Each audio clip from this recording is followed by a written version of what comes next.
Je suis devenu député aussi parce que j'ai croisé la députée de mon coin quand j'étais journaliste. Et je me suis dit, mais elle est vraiment nulle, excusez-moi. Hein. Et j'ai eu l'impression d'avoir une rencontre avec le vide. Et je me suis dit, mais franchement, je ferais mieux. Quand j'étais dans les tribunes de l'Assemblée, j'ai vu des collègues députés macronistes devenir ministres. Je me suis dit, mais bon sang, mais je ferais mieux. Et quand je vois le président de la République, je me dis honnêtement, je ferais mieux.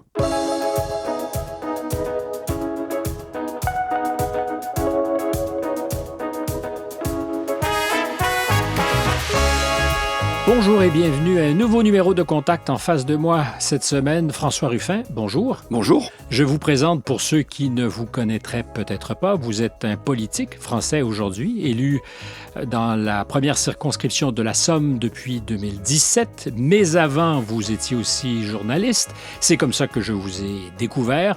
Vous êtes le fondateur d'un journal satirique, Fakir. Vous êtes essayiste, documentariste. Vous avez entre autres fait Merci Patron, ce film qui a été récompensé au César, où vous avez dans le collimateur Bernard Arnault de la fortune LVMH. C'était tout à la fois efficace et drôle. C'est vrai que c'est souvent un bon lubrifiant que l'humour pour faire passer quelques messages. Merci d'être là, François. Avec plaisir. Je le dis avec le sourire en coin, vous êtes un poisson difficile à pêcher. Ça fait quoi? Plus d'un an que j'essaie de vous ramener à la surface. Merci donc d'être là. Est-ce que c'est le journaliste que vous avez été qui fait que vous vous méfiez peut-être ou préférez agir avec circonspection quand il s'agit de donner des interviews? Il est certain que même je suis né par la critique des médias, moi. Ouais. Je suis né par un regard sur une uniformité du monde médiatique et qui tenait à l'écart ce que je considérais comme étant les grands sujets, les grandes réalités, et en particulier dans mon coin, les délocalisations qui avaient déjà cours il y a 25 ans, où je voyais partir les usines de chez moi, Whirlpool, Magneti Marelli, Honeywell, Paris au siège de France, je voyais partir tout ça, et on n'en disait rien. Dans l'indifférence complète. Voilà, dans l'indifférence, dans un ça va de soi, à la limite, quelquefois quelques images par-ci par-là, mais... Par exemple, le sujet qui a fait que j'ai lancé Fakir, c'est le journal des Amiénois, donc là qui est un journal de communication de la ville d'Amiens, qui, alors qu'on a Yoplait qui vient de quitter la ville, il y a 89 familles qui vont se retrouver en difficulté, et la une du journal, c'est Amiens, un carnaval fou et gratuit. Je ne doute pas que ce jour-là, le carnaval ait été fou et gratuit, mais enfin, il y avait une autre actualité dont il s'agissait de rendre compte. Et donc, finalement, c'est vrai que moi, je suis rentré dans le journalisme par ce que j'ai considéré comme étant un mensonge par omission, un mensonge géant par omission, de sujets, de pans entiers de la réalité qui étaient oubliés, négligés. Et donc, voilà. Donc, c'est pour ça que j'ai lancé mon journal. Et évidemment, ça crée... Ensuite, j'ai écrit un bouquin qui s'appelait Les petits soldats du journalisme, qui était critique des journalismes. Et donc, ça crée... Et puis, je suis très, très critique du journalisme politique. Je considère que c'est ce qu'il y a de pire. C'est un mélange de gala et de tiercé. C'est des rumeurs qui se transforment en petits bouts de phrases pour opposer les uns aux autres dans un truc qui est assez inintéressant. Donc, voilà. Avec beaucoup d'entre-soi. Et avec énormément d'entre-soi. Et je pense que voilà, je suis pour une réforme complète du journalisme politique, quoi. Quand vous dites réforme complète, on sent que vous voulez balayer la table. À quoi ça pourrait ressembler? Puis ensuite, j'aurais envie de m'intéresser un peu à votre histoire. Je crois que les biographies sont importantes quand on veut comprendre le programme politique. Mais si vous balayez de la table le journalisme politique... En tout cas, j'aurais envie de les envoyer au champ, dans les campagnes, au loin, plutôt que de rester dans le petit milieu parisien à regarder que l'entre-soi des députés est dans un truc un peu...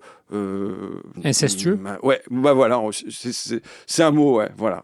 Oui. Mais je ferais la même suggestion, sinon la même critique à plusieurs politiques et à plus forte raison à des gens de gauche, des socialistes, par exemple, qui historiquement, on l'espère, devraient être ancrés ailleurs que dans les villes, devraient se préoccuper du territoire, devraient être dans les régions de France comme dans les régions de tous les pays où la gauche veut avoir une voix.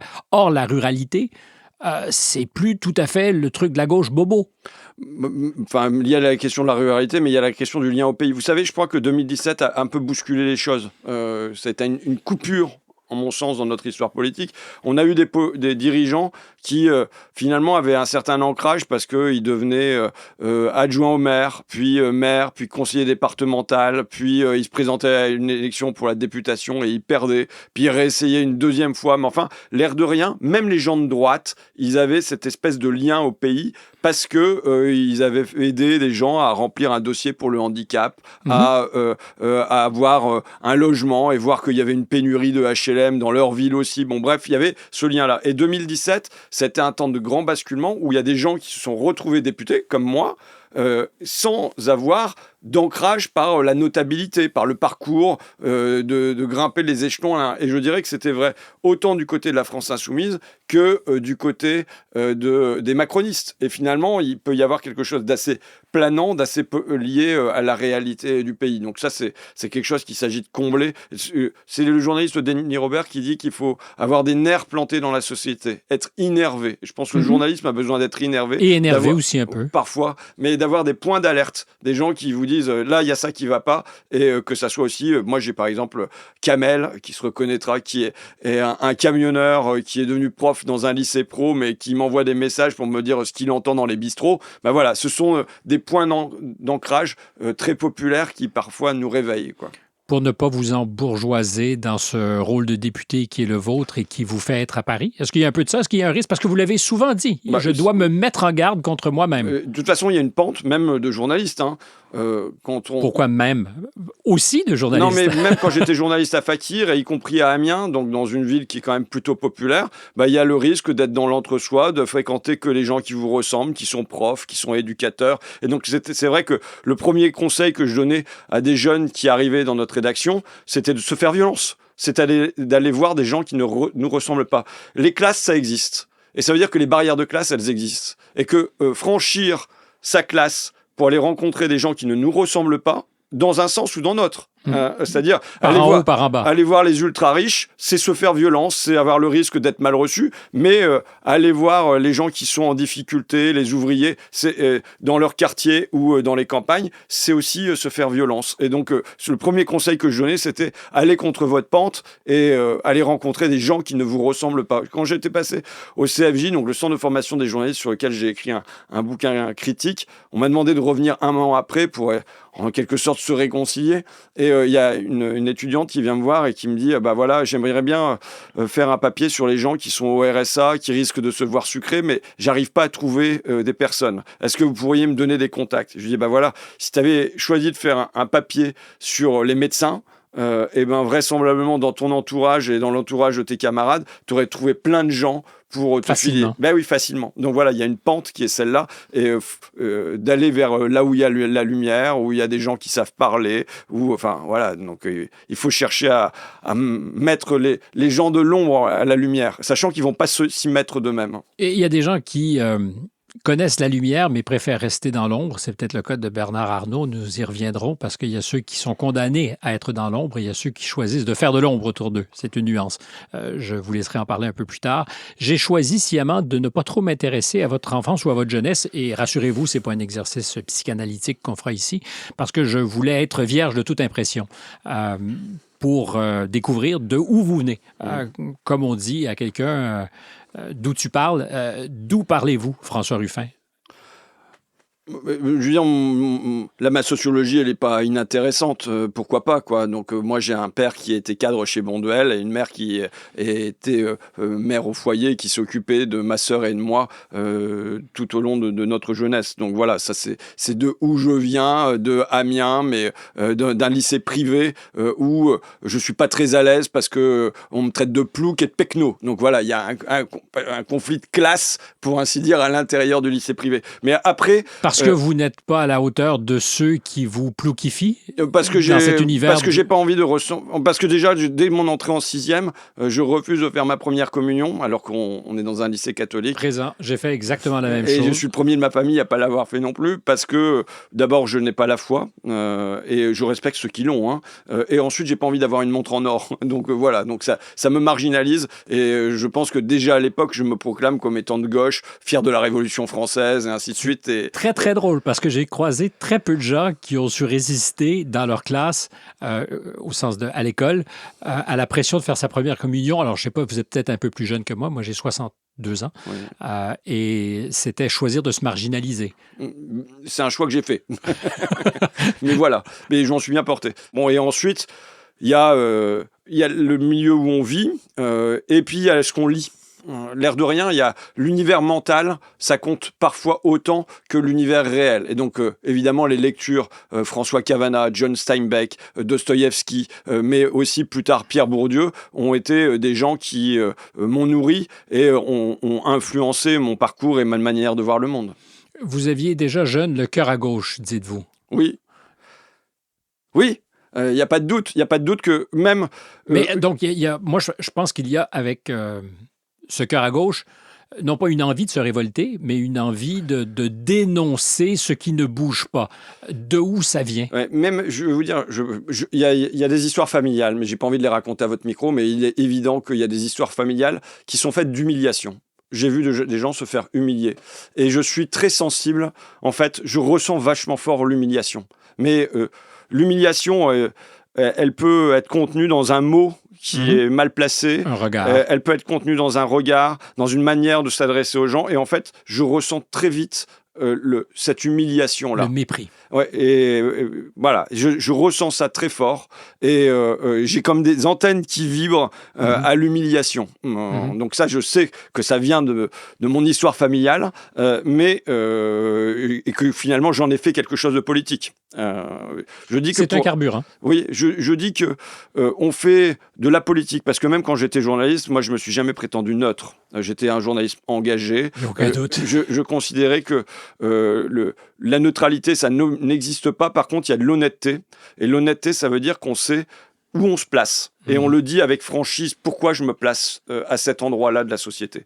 Et donc, mais dans ma démarche de journaliste qui est déjà politique, il y a la rencontre à la fois d'une envie de changer la société, et de représenter. Je pense que le verbe représenter est un verbe très important pour moi. Représenter ceux qui ne sont pas représentés. Les représenter en leur donnant la parole dans un journal, mais ensuite à la radio, les mettant à l'écran en grand, ou les représenter à la tribune de l'Assemblée nationale. Et en fait, je vois dans ma fonction de représentant une certaine continuité. Et le deuxième verbe, c'est s'exprimer. Je pense que quand j'étais adolescent, j'ai beaucoup gardé en moi tout ce que je contenais de révolte, de colère, de tout ça. Et exprimer, ça veut dire pousser dehors. Et je cherchais le chemin qui ferait que je trouverais le moyen de pousser ce que j'avais à l'intérieur de moi dehors. Et c'est le journalisme, le reportage plus exactement, qui m'a permis de pousser ce que j'avais en moi dehors. Et manifestement, il y avait de la colère. Oui, cet effet de colère, mais une colère que je cherchais à transformer en autre chose. Vous savez, il y a un mécanisme de sublimation. Par exemple, vous avez parlé de Merci Patron. C'est un film où ma colère, parce que oui, je suis en colère que des hommes puissent décider de rayer de la carte des usines entières, et ça veut dire de mettre à mal des régions, et donc des familles qui vont se retrouver en difficulté pour des raisons financières. Mais cette colère, je tente de la sublimer en faisant de l'humour. Et Fakir était une arme peut-être du désespoir d'une révolte désespérée, mais qui se fait par l'humour. Dans une région qui a été massacrée par les délocalisations, le nord de la France est un peu la vitrine aussi d'une France qui fut glorieuse et qui aujourd'hui est, c'est le mot que vous avez employé tout à l'heure, humiliée. C'est un peu comme ça que je le ressens. Mais il est certain parce que la dignité des gens était un peu foulée aux pieds. Je me suis retrouvé en première ligne, enfin moi et toute la région, en première ligne sur le front de la mondialisation ou de l'européanisation. Parce que c'était le textile qui est parti dès les années 80, et moi je suis député d'une circonscription qui a été frappée par des dizaines de milliers d'emplois supprimés dans le textile, et puis ensuite la métallurgie a suivi, l'ameublement, le pneumatique, et en fait nous n'avons cessé de voir dans les journaux et dans les gens qui nous entouraient des récits de vies brisées par des délocalisations, par des usines qui partent, par des fermetures, par des plans de licenciement. Et pour moi, ça résonne toujours à la première personne. C'est-à-dire qu'un licenciement, c'est une tragédie économique, évidemment. Si on n'est plus capable de faire ses fins de mois, c'est problématique. Mais c'est aussi la dignité des gens quand ils ne se sentent plus utiles et qu'ils ne le sont carrément plus. Et je reviens à cette énergie qui est la vôtre, une énergie de colère.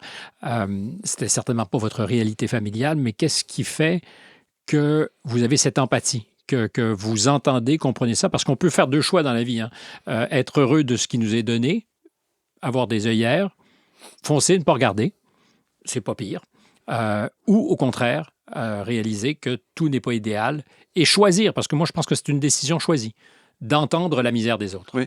Je me souviens d'une scène, j'étais reporter pour la radio, et je suis à Bourg-en-Bresse, et il y a la fermeture d'un foyer pour des gens en difficulté. Je me souviens d'un camionneur, par exemple, qui était devenu schizophrène et qui, à force de rouler, y compris la nuit, voyait des feux follets apparaître sur la route. Il y avait une mère qui était partie avec son enfant parce qu'elle se faisait battre par son mari. Il y avait un gamin homosexuel qui avait quitté sa famille. Et ce foyer qui donc accueillait les gens qui cherchaient un refuge ferme pour des raisons financières. Et il y a une manifestation de protestation qui se déroule le jour des vœux à la préfecture dans le parc devant. Et donc, on a les notables en costume qui rentrent dans la préfecture.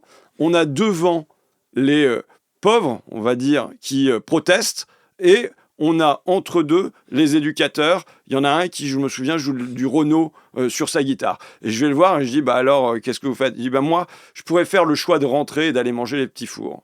Mais j'ai fait le choix de rester et de rester avec eux. Et je pense que c'est une métaphore presque spatiale de la classe intermédiaire. J'appartiens à la classe intermédiaire. Ça veut dire que c'est une classe qui est plutôt originaire des classes populaires, mais qui a acquis des armes, les armes de l'éducation, les armes du savoir, les armes de la culture. Et au fond, à un moment, on peut faire le choix de au service de qui on met ces armes-là. Et évidemment, il y en a de l'argent et des honneurs, on l'aura plutôt si on se met au service de la France d'en haut, mais un autre choix peut être fait, et je pense qu'on dispose en partie de cette liberté de se dire au service de qui je mets mes armes. Mais c'est un choix qui n'est pas gratuit de mots.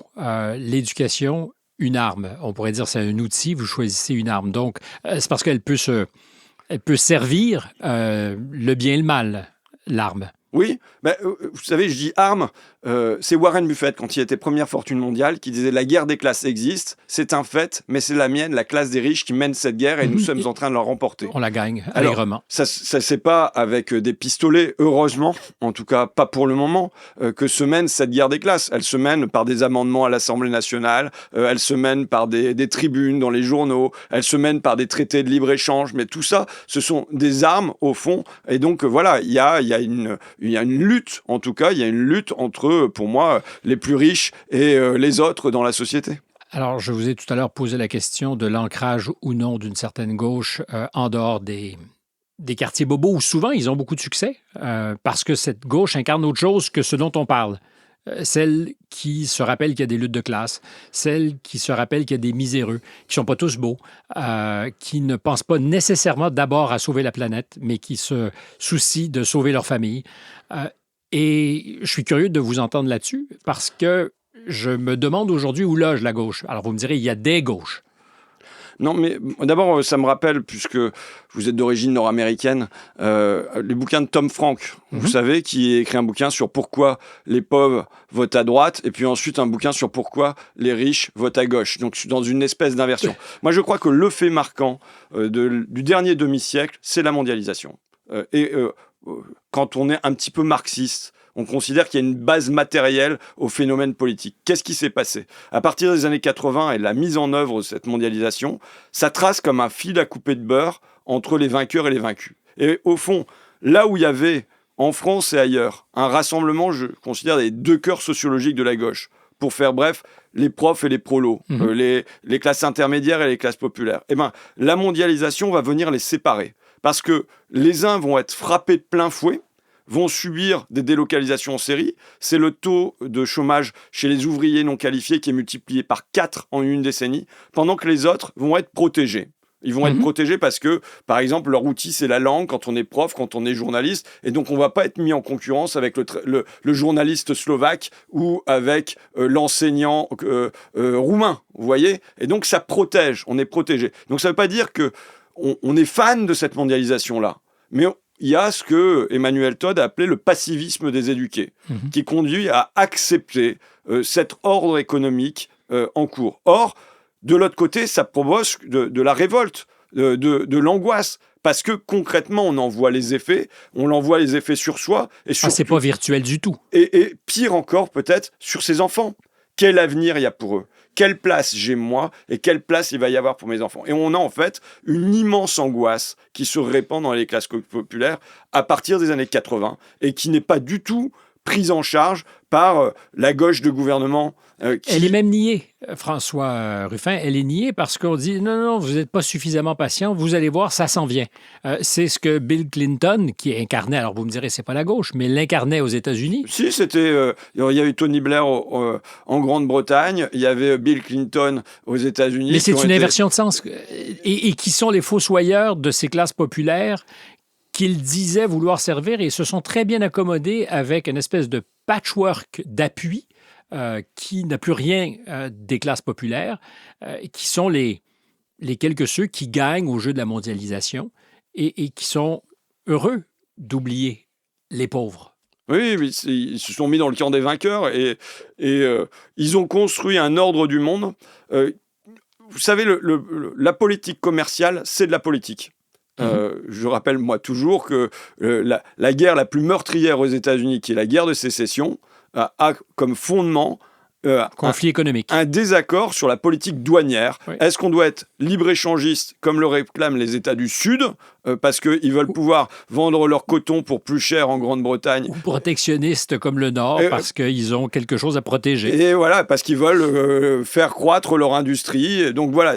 Donc, la politique commerciale, pendant des siècles, et en France aussi, ça a été discuté comme un enjeu important en matière agricole, en matière industrielle. Qu'est-ce qu'on veut produire ici? Et là, à partir des années 80-90, on a fait comme si c'était juste de la technique, comme si c'était juste de la compétence, qu'il fallait adapter les théories de Ricardo sur les avantages comparatifs et qu'il fallait laisser faire et ouvrir tout ça. Mais non, c'est un véritable choix politique. Et ce choix politique-là, il produit une tension dans les sociétés. Il produit une tension parce qu'il y a des pans entiers industriels qui sont complètement bazardés, mais même, il y a un théorème qui s'appelle le théorème de Échler-Holin, qui dit...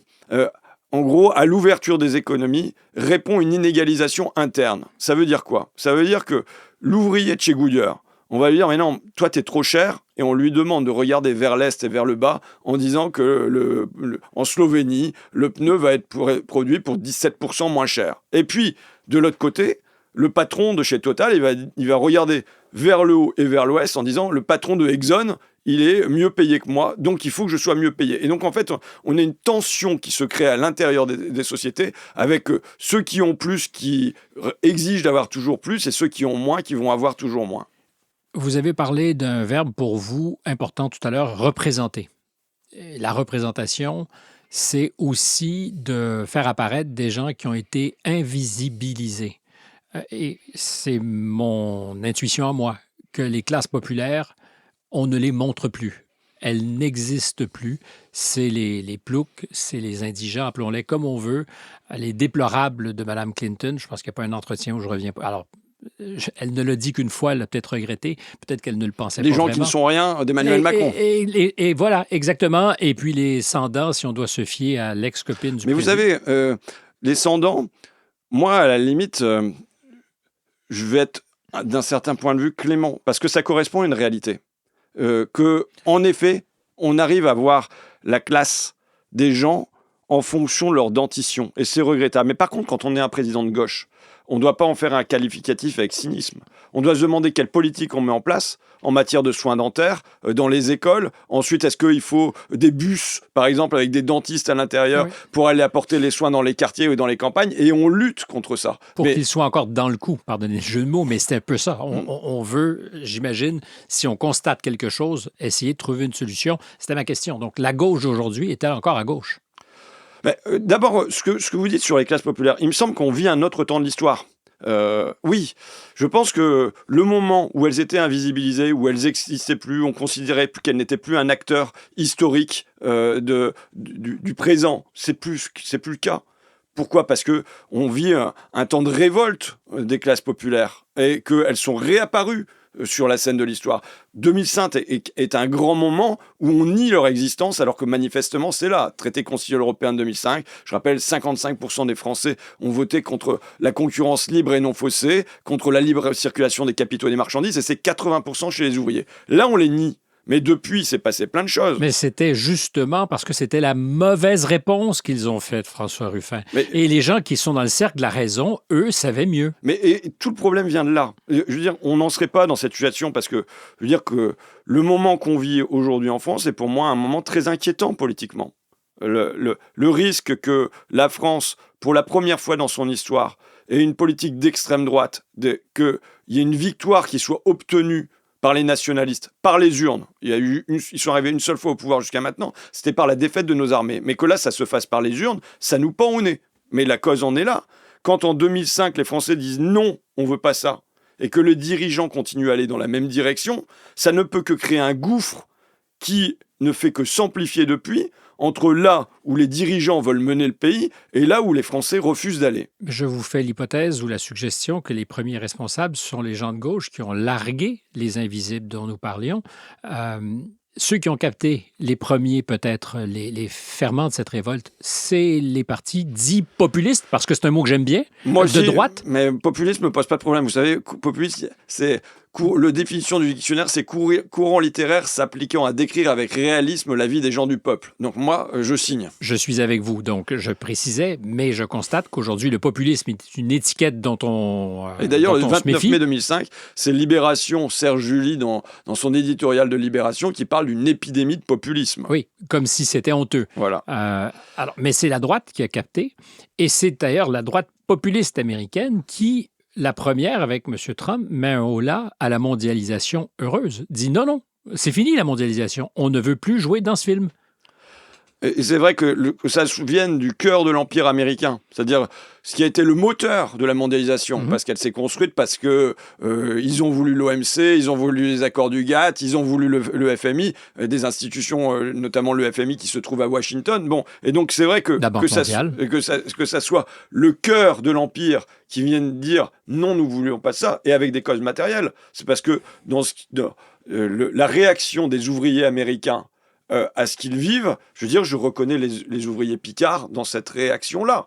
Et donc, évidemment, moi, mon souhait depuis longtemps, j'ai écrit un bouquin sur le protectionnisme il y a 15 ans, et je me considère comme protectionniste depuis quasiment la naissance de Fakir, il y a 25 ans, quand je vois les lave-linges de chez Whirlpool partir en Slovaquie, parce que ça va permettre de gagner quelques euros sur chaque machine. Donc, mon souhait depuis ce moment-là est que la gauche prenne en charge ce désir de protection. Vous savez, le verbe protéger, j'ai dit les deux verbes pour moi est représenté, exprimé, mais je pense qu'un besoin populaire profond aujourd'hui, c'est protéger, se sentir protégé. Mais même dans l'histoire, le besoin de se sentir protégé. Si on a des dirigeants qui sont plus capables de protéger les citoyens, de protéger le pays, de protéger la patrie, mais qui au contraire les livrent au vent mauvais de la mondialisation, et que quand on se prend toute la base industrielle qui s'en va et que on regarde ailleurs comme si on n'était pas en train de se prendre un raz-de-marée,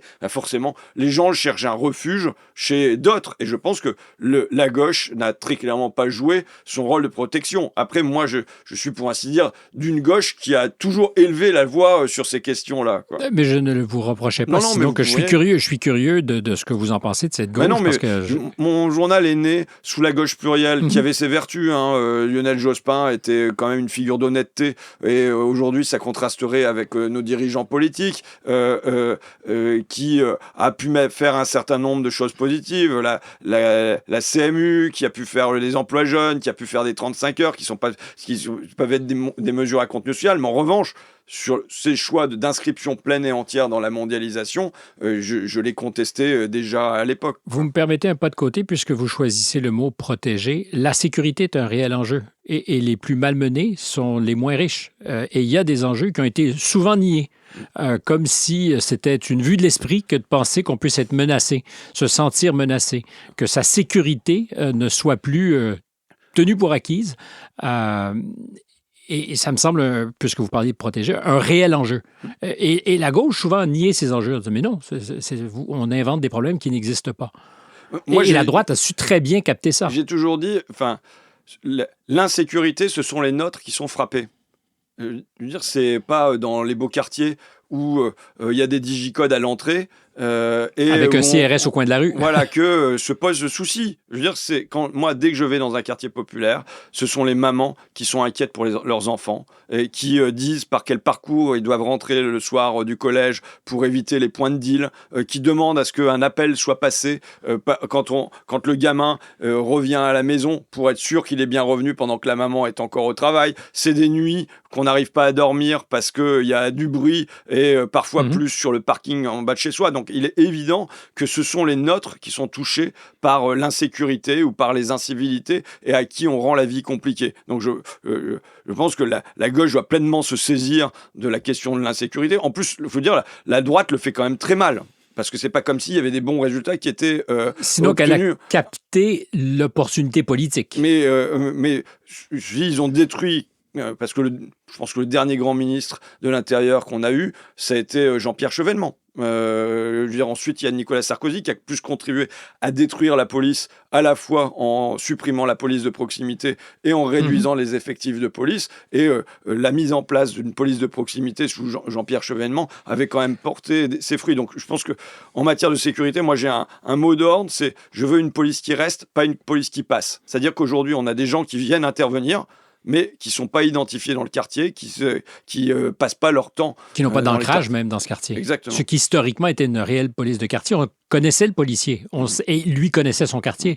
Mais de manière plus générale, sur sécurité publique, mais sécurité sociale aussi, vous savez, Ambroise Croizat, quand il fait le ministre des Travailleurs à la Libération, quand il fait la sécurité sociale, il dit voilà, moi je veux donner de la stabilité et chasser de l'angoisse pour que les gens puissent dormir la nuit. Et c'est comme si depuis 40 ans, au contraire, nos dirigeants voulaient installer l'instabilité, ils appellent ça fluidité, mobilité, flexibilité, et qui empêche les gens de dormir la nuit. Et donc il faut retrouver la volonté d'une politique qui apporte de la stabilité, qui apporte de la sécurité, qui permet aux gens de respirer. Sans être paranoïaque, est-ce que vous adhérez à cette idée qu'on puisse instrumentaliser cette insécurité? Je pense à l'avant-guerre civile que vous avez peut-être lu, je pense que c'est Éric Werner, c'est ça qui a écrit ça? Non, je n'ai pas lu, si je suis honnête. Mais qui tout haut dit, c'est tout à fait possible de l'instrumentaliser, de créer les conditions de l'insécurité, parce que des gens qui ont peur sont beaucoup plus facilement manipulables. Et ça ne serait pas nouveau dans l'histoire non plus. En tout cas, le mot peur, moi je dis, on ne comprend rien aux classes populaires de mon coin et du pays si jamais on n'y place pas au cœur le mot peur. Voilà, la France a peur, et il y a une peur qui s'est installée, mais c'est pas seulement la peur de se faire poignarder au coin de la rue. Je comprends. C'est une peur de perdre son boulot, c'est finalement une inquiétude qui est devenue une certitude, c'est nous vivons moins bien que nos parents et ça sera pire pour nos enfants. Et voilà la pente sur laquelle, et alors là il faut relever ça quand même. Moi je fais de la politique, c'est pour essayer de relever le drapeau et de ramener de la fierté et ramener de l'espoir, quoi. Alors, vous disiez tout à l'heure, la mondialisation est peut-être le crime originel, à tout le moins dans la séquence des 50 dernières années.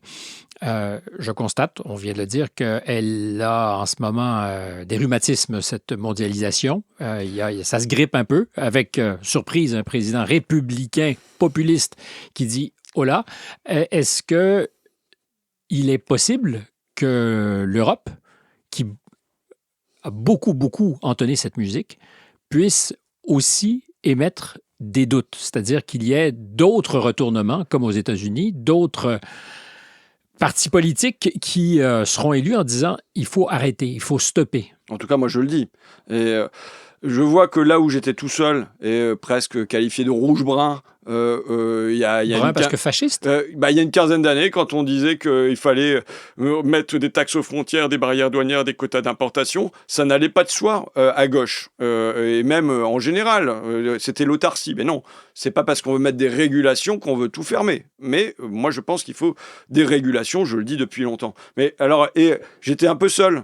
Et maintenant, on entend que, y compris des macronistes, le ministre de l'économie Roland Lescure nous dit bah voilà, il faut se protéger. J'entends des patrons, celui d'Arcelor, celui de Valeo, les fédérations patronales de la chimie, de la métallurgie, de la construction automobile. Qui parlent de fermer l'Europe à la Chine complètement. Et qui disent, voilà, en tout cas, maintenant, il faut poser des règles. Moi, ça paraît quand même étant le minimum de bon sens. Dire que, franchement, il faut reconnaître au projet de libre-échangiste que c'était quelque chose quelque chose de complètement utopique. C'est un projet fou.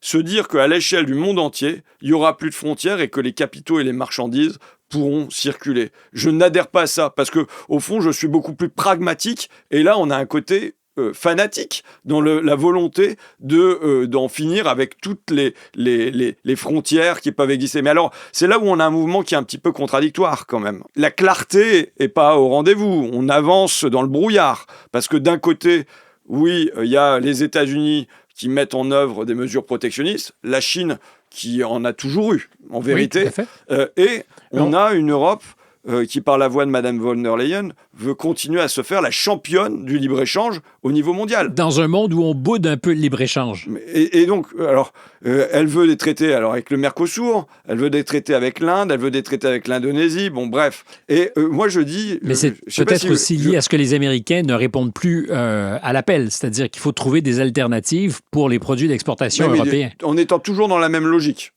Et vous savez, je compare ça à quand le Parti communiste français, en 1956, au moment où il y a eu le rapport Khrouchtchev, où en URSS, on a dit, bon, Staline, il a commis beaucoup de crimes, c'est fini, un rapport paraît là-dessus. Le Parti communiste français fait le choix, à l'époque, de cacher ce rapport, de faire comme s'il n'existait pas, pour continuer à être finalement stalinien après Staline.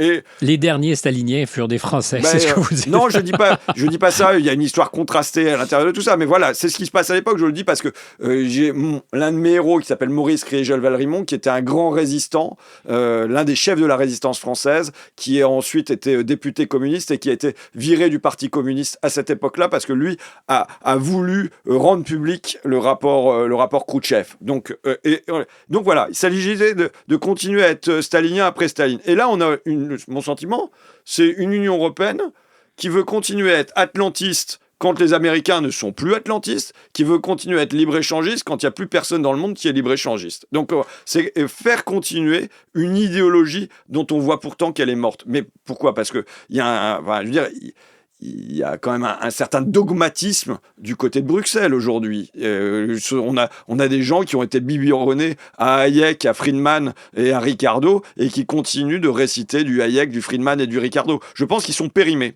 Ils sont dépassés. Ils n'appartiennent plus au temps présent. C'est possible d'imaginer de rétro-pédaler sur l'Europe parce que les mécanismes qui sont mis en place induisent une pensée. C'est-à-dire que l'Europe va produire ce qu'elle fait de mieux, c'est-à-dire cette vision homogénéisante, très favorable au marché. Ça fait autre chose, mais ça nie les distinctions qui font que l'Europe est l'Europe. En fait, c'est très contre-intuitif. On a construit l'Europe en détruisant ce qui la faisait être l'Europe, c'est-à-dire des cultures, des différences marquées, y compris des inimitiés entre nations. Non, mais ça participait de la dynamique. Là, je serais plus tempéré sur ce côté-là. La dynamique, elle a quand même produit 2 guerres mondiales. C'est ce que je vous dis. Et si on pouvait s'en éviter une 3e, mais vous savez, je pense que c'est pas une union politique qui fait en sorte que s'il y a une réelle volonté d'en arriver au coup, on l'évitera. C'est-à-dire que si demain matin, au sein de l'Europe, par exemple, le couple franco-allemand se délitait, pour une raison qu'on ne soupçonne pas aujourd'hui, les dynamiques nationales feraient en sorte que, Europe ou pas, Bruxelles ou pas, on pourrait se taper sur la gueule. En tout cas, on a un lieu de discussion. Et je pense que le lieu de discussion, il faut le maintenir. Vous savez, c'est Jean-Pierre Chevènement, décidément, aujourd'hui, je serais chevènementiste, qui disait « J'étais pas pour monter dans l'avion, mais maintenant, je suis pas pour sauter sans parachute ». Et on voit comment, à la fois, l'Union européenne, elle a un projet libéral dès sa genèse. C'est pas comme si c'était... C'est le charbon à l'origine, je vous rappelle quand même. C'est le libre-échange sur le charbon et sur l'acier. Oui. C'est quand même la mise en place d'un régime de libre-échange dès le départ. Oui, tout à fait. Années 50. Il y a un projet économique qui est contenu à l'intérieur dès la naissance de l'Union européenne. Et en même temps, on voit quand même, à la fois quand la France traverse une crise de la dette comme aujourd'hui, comment ça sert d'amortisseur. On voit comment, quand il y a la crise du Covid, l'Europe est là aussi à la rescousse. Donc il y a une dualité pour moi aujourd'hui l'Union européenne, et venir dire on va en sortir me paraît un peu facile. En revanche, vous savez par exemple... Non mais si, parce que c'est la question qui se pose. Quels sont les recours pour les nations qui veulent avoir une vitesse qui n'est pas celle de l'Europe et aussi une volonté souveraine d'agir autrement, par exemple sur les questions de libre-échange. D'abord, la France aurait pu refuser les élargissements. Et là, aujourd'hui, on peut refuser l'élargissement à l'Ukraine. Donc, il y a une possibilité de dire non. L'accord du Mercosur, si la France veut dire non, elle peut dire non. La politique de la chaise vide qui avait mené le général de Gaulle à un moment, si on décide de taper sur la table, on peut le faire. Et donc là, pour l'instant, il y a un choix d'être plus réservé en la matière. Mais de manière plus constructive. Vous savez, moi, le premier reproche de politique étrangère que j'ai fait à François Hollande quand il a été élu en 2012, c'est qu'il donne une interview à la chaîne privée grecque en disant « Ne votez pas Syriza ». Qui normalement était de gauche, et donc on devait chercher à avoir un gouvernement de gauche là-bas. Que devait faire François Hollande ? Parce qu'il était le porte-voix de l'Europe. Mais je pense que son rôle, et le rôle d'un président de gauche à ce moment-là, c'est d'aller dans toutes les capitales du Sud, et y compris les capitales qui sont à droite. Parce que l'Europe du Sud était en souffrance. D'aller à Lisbonne, d'aller à Madrid, d'aller à Rome, d'aller à Athènes, et de rassembler cette Europe du Sud, et s'en faire le porte-voix avec des alliés à l'égard de l'Europe du Nord, et notamment l'Allemagne, plutôt que d'aller discuter dans un espèce de couple, l'éternel couple franco-allemand, en lien direct à Berlin et en se précipitant à Francfort et à Berlin. Voilà, donc aujourd'hui, il faut se demander quels sont les alliés qu'on a pour peser en Europe et amener une autre politique. Par exemple, là, sur la question de la défense, le traité avec les États-Unis, il est scandaleux, moins par l'histoire des 15% de droits de douane d'un côté et de 0% de l'autre. C'est ce qui est tacite, c'est ce qui est implicite qui est le pire dans ce traité. C'est on vous assure qu'on ne touchera pas aux GAFAM, aux réseaux sociaux, nous ne les taxerons pas. Sinon que l'Assemblée nationale a voté pour les taxer, les GAFAM. Alors on verra si ça se rendra jusqu'à la fin du projet budgétaire. Moi, j'en doute beaucoup, mais... On verra. Mais en tout cas, l'Assemblée nationale française a pris plus de liberté que Madame von der Leyen. Donc ça, c'est la première chose. Deuxième chose, on dit qu'on va leur acheter notre énergie, notre gaz de schiste et pétrole des sables bitumineux qu'on fera importer des États-Unis. Et du Canada. Et le troisième point, c'est que c'est là-bas qu'on fera nos achats d'armes. Donc, c'est-à-dire qu'on ne construit pas une défense souveraine dans l'Union européenne. Sinon que sur le prêt européen centralisé à la disposition des États, il y a des clauses d'achat made in Europe. Mais je comprends parfaitement la logique. Non seulement je comprends la logique, elle est implacable depuis très longtemps. C'est un racket de protection. Si vous voulez le parapluie américain. Mais je pense que... or là, nous avons l'occasion de notre liberté. Alors, attention... La liberté, c'est jamais facile. À la fois, parfois, la servitude est plus confortable. Mais le choix de la liberté, de choisir notre propre destin, finalement, quelque part, à la fois Poutine et Trump nous offrent une occasion de construire notre liberté. Et européenne ? Européenne. Et là, en l'occurrence, on a Madame von der Leyen qui vient dire « l'Union européenne aime ses chaînes » et au moment où on est rejeté par le protectorat américain, au contraire, dans un signe de vassalité, on va chercher à s'y nicher à nouveau et être prêt à se courber et à s'aplatir pour continuer à bénéficier Mais je suis d'accord avec vous, c'était du TOC. Toutes ces revendications d'une Europe de la défense, ça fonctionnait tant et aussi longtemps qu'on était convaincu que les Américains l'assuraient, la défense. À partir du moment où les Américains très sérieusement le disent et on comprend qu'ils sont sérieux, ben, savez-vous, vous pouvez vous arranger entre vous, nous, on se retire. Soudainement, c'est la trouille. Mais c'est un révélateur du réel, puissant. Oui, mais je pense que dans ce temps-ci, il y a le moyen, je ne dis pas en claquant des doigts et en 6 mois, mais de véritablement choisir un chemin d'autonomie. Et là, ce n'est pas ce qui a été fait en se rendant sur le golfe de M. Trump. Alors, vous êtes tout à la fois souverainiste et prêt à concéder que l'Europe est une structure qui devra continuer à exister et qu'il est possible tout à la fois de mâcher de la gomme.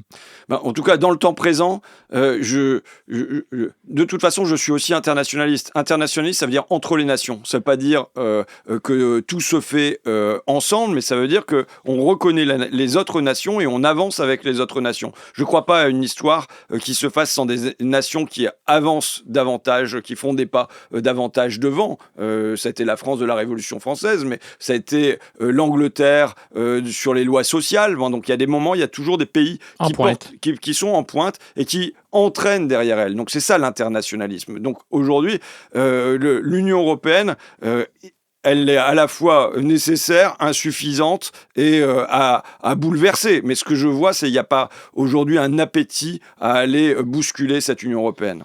Je sais que vous avez beaucoup bossé sur le Mercosur, donc ces pays de l'Amérique du Sud avec lesquels l'Europe aimerait avoir une entente de libre-échange. Je dis l'Europe parce que c'est beaucoup le truc de Mme von der Leyen.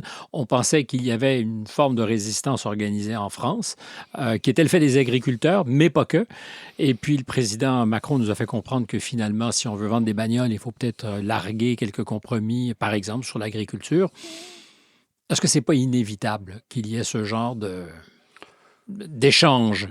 C'est tout sauf inévitable, puisque vous venez de dire qu'on avait une mondialisation qui finalement était arrivée à son terme. Mais ce que je vous dis, est-ce que c'est pas inévitable dans la dynamique qui est la nôtre en ce moment? C'est-à-dire que... Vous savez, c'est pour ça que je vous dis, on avance dans le brouillard, parce qu'on avance dans deux directions différentes. À la fois, on nous dit on va se protéger, ça y est, et puis en même temps, on continue comme un paquebot, vous savez, dont on aurait coupé les gaz, mais qui a encore la force d'inertie et qui peut se prolonger encore comme ça pendant des dizaines de miles.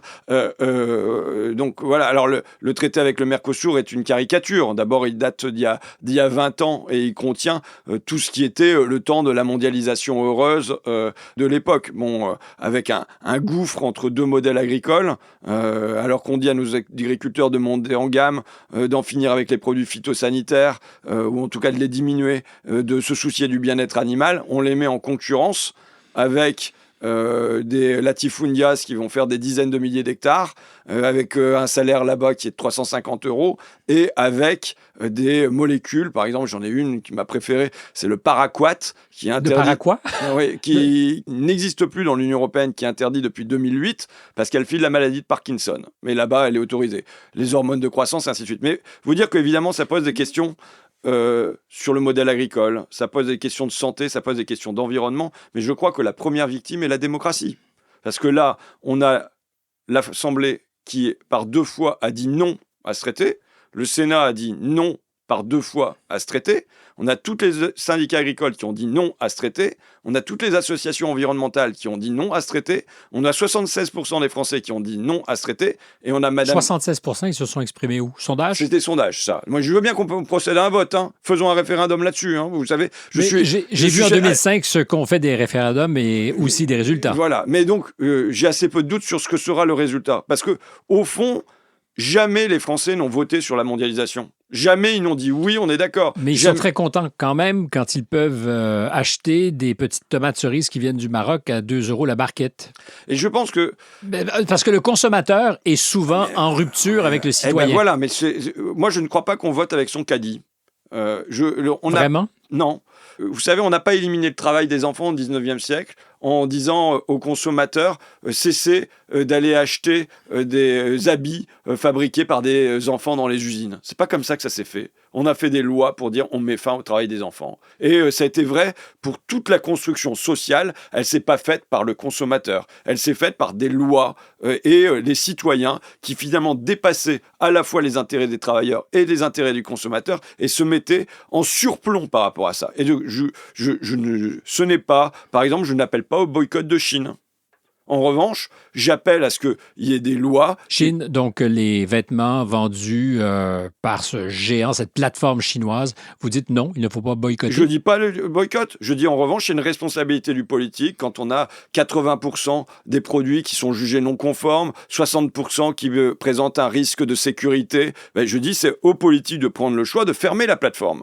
Et éventuellement, on peut... C'est pas aux citoyens de voter avec ses pieds, c'est aux politiques d'agir avec ses convictions. Mais le citoyen, si on pense qu'il y a un doute sur ce qu'il faut faire, je suis d'accord pour qu'on vote à l'Assemblée nationale sur Chine. Si on pense qu'il faut un référendum, je suis d'accord pour qu'il y ait un référendum sur Chine. Mais en revanche, ce n'est pas l'achat en ligne qui fait si on est d'accord ou si on n'est pas d'accord avec ce modèle-là. Les mêmes qui achètent en ligne peuvent être en désaccord profond avec ce modèle-là. Les mêmes qui vont aller dans des rayons de supermarché et acheter des produits qui sont faits avec des pesticides ou ainsi de suite, vont être ceux qui vont penser qu'il faut relever le modèle, vous voyez. Mais pour ces mêmes raisons, vous disiez tout à l'heure, le choc de la dette, le choc des finances publiques calamiteuses de la France est un peu amorti par l'Europe.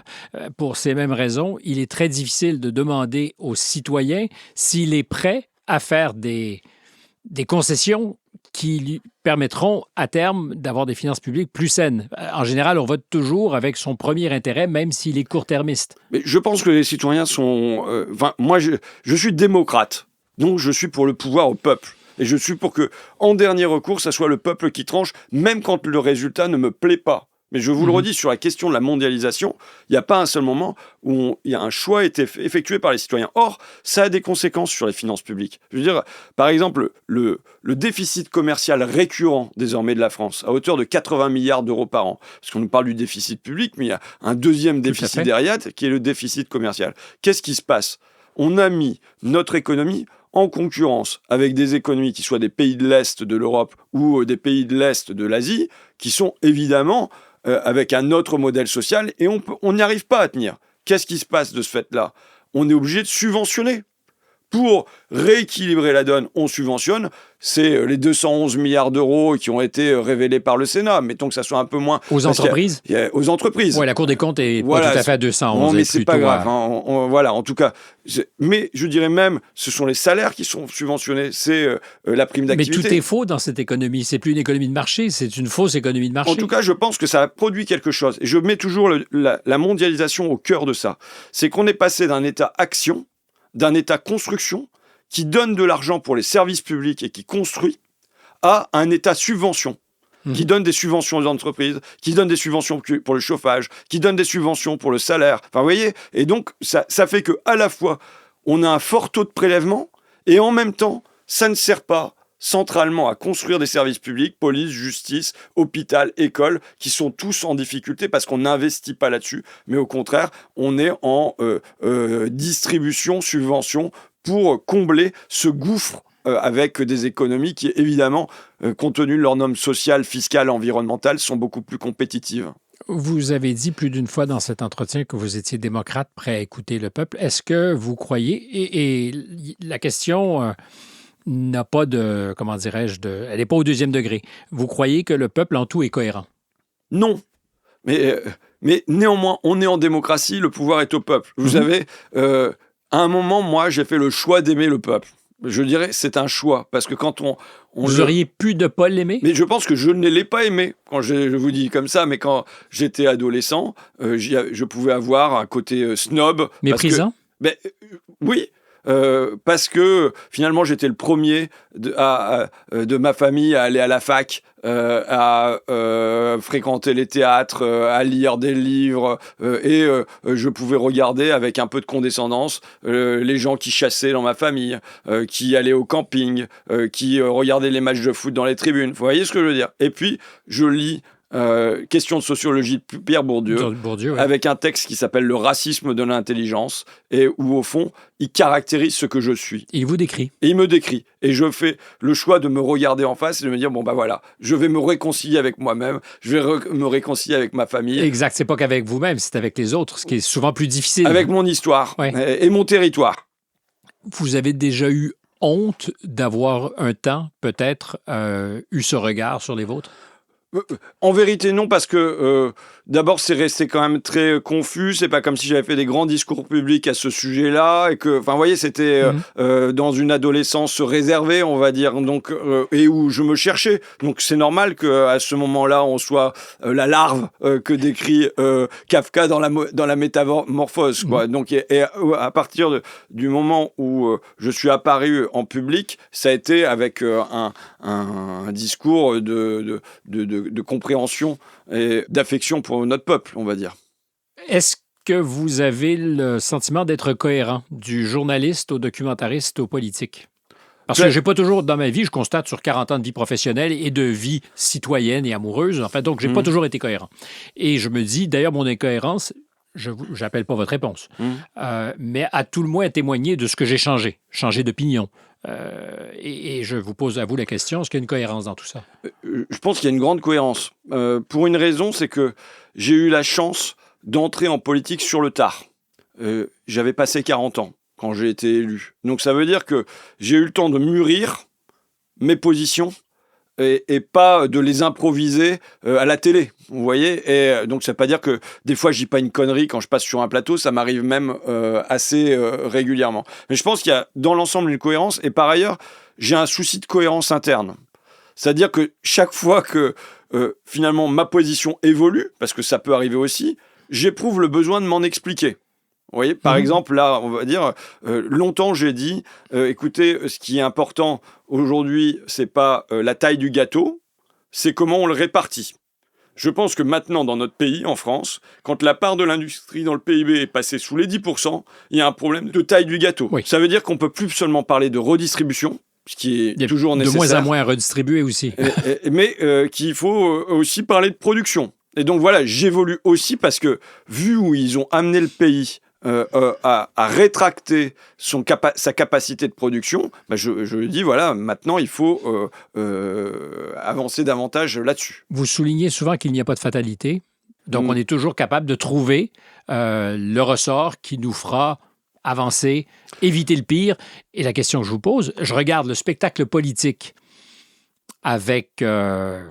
je ne sais pas le qualificatif d'ailleurs. Je suis surpris, je suis déçu, je suis médusé. Je me dis, cette classe politique n'arrivera jamais à trouver une solution. Et ça se passera d'en haut. C'est-à-dire que la France sera morigénée par des instances internationales ou par peut-être les marchés financiers. Je veux dire quelle est ma principale inquiétude, mais ça ne répond pas à ce que vous dites. Mais au fond, vous savez, je pense que l'histoire sociale, il y a des hauts et il y a des bas. Je considère qu'on est sur une pente descendante depuis un demi-siècle parce qu'il y a la mondialisation et que du coup le travail est mis sous pression, mais que si on laissait faire, il y a des gens qui souffriraient, mais on parviendrait à relever ça, je le crois. En revanche, il y a quelque chose où on n'est pas sur des cycles. Pour moi, c'est le climat.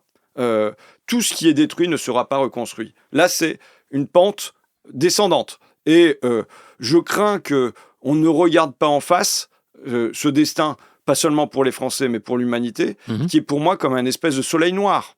Et vous savez, c'est comme la mort. On sait qu'on a la mort au bout, mais on va pas en parler tous les matins. Je suis allé voir la Blaise Pascal, la Pascaline qui va être mise en vente chez Christie's, malheureusement, trésor national, quelque part l'ancêtre de l'informatique et de l'ordinateur, et qui est à la place d'être racheté par l'État, qui fait beaucoup d'efforts pour retrouver les joyaux de la couronne, mais en fait peu. On est prêt à vendre ce qui est aussi une forme de joyau de la couronne. Ben oui, notre patrimoine scientifique, quelque part. Et Blaise Pascal parle très bien du divertissement qui fait que on trouve de l'illusion quotidienne pour éviter d'avoir à regarder la mort en face. Ben, je pense qu'on a un grand défi qui est le défi climatique, et que pour l'instant, on ne le regarde pas en face et on ne le prend pas à bras le corps. Et de ce point de vue-là, je pense que c'est là-dessus que les politiques sont particulièrement pas à la hauteur. Et si jamais je me dis qu'il y a un mur dans lequel on va rentrer, c'est moins le mur de la dette que le mur de cette dette-là, quoi. De la dette environnementale. Ben oui. Quand on voit... Et qui est collective, en fait. En une génération, la mienne...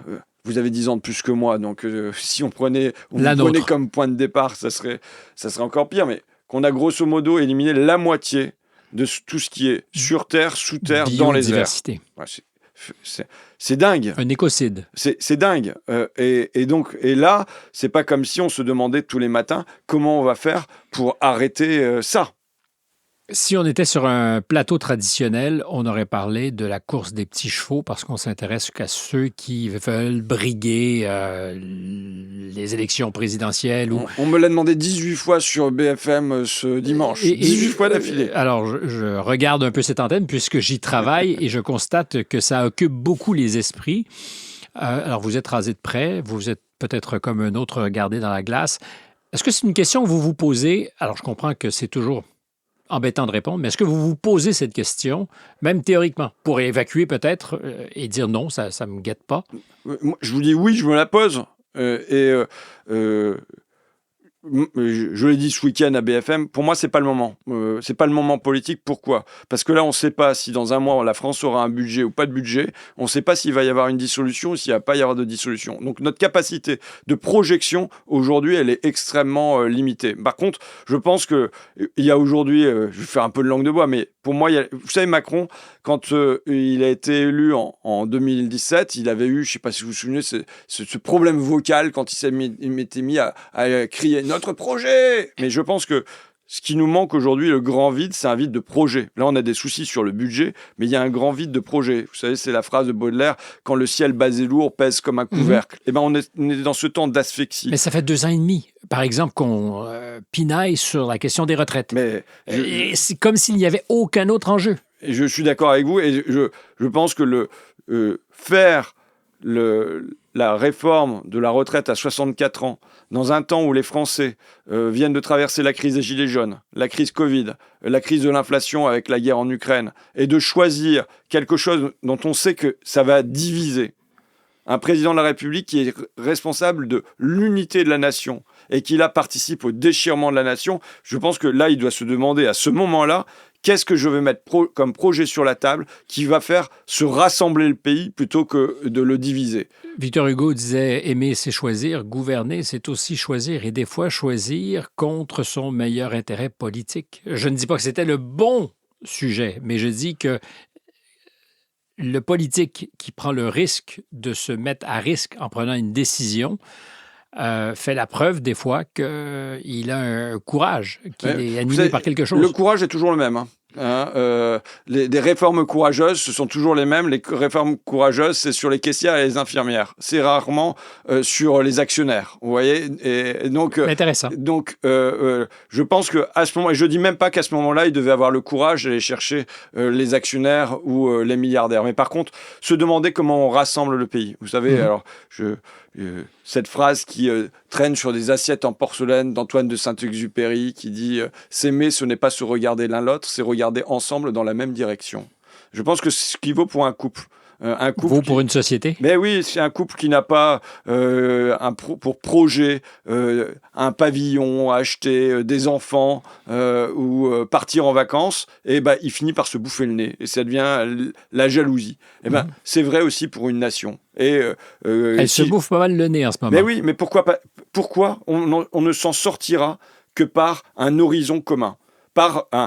C'est pour ça que je dis nous avons des défis à résoudre. Nous avons le défi de la production à résoudre. Nous avons le défi démographique à résoudre. Quand on a une baisse de la natalité de 20% en 10 ans, il y a un défi à résoudre. Nous avons un défi climatique à résoudre qui suppose de changer nos déplacements, nos logements, notre énergie, notre industrie, notre culture, notre agriculture. Et c'est les 12 travaux d'Hercule qu'on a à effectuer dans notre pays. Et donc, je pense que le devoir d'un président de la République, à ce moment de notre histoire, est de chercher ce qui va pouvoir nous entraîner et faire qu'on va avoir un horizon commun. Les sociétés ont besoin d'un horizon commun. Et l'horizon commun, ça ne peut pas être l'antienne libérale sur la concurrence, la compétitivité, la mondialisation. Ça n'est pas un horizon commun. Ça n'est pas un horizon qui fédère. Ça n'est pas une tâche qu'on se dit, on va se retrousser les manches ensemble, quoi. Vous auriez de quoi ? Vous auriez la fibre pour être président ? Oui.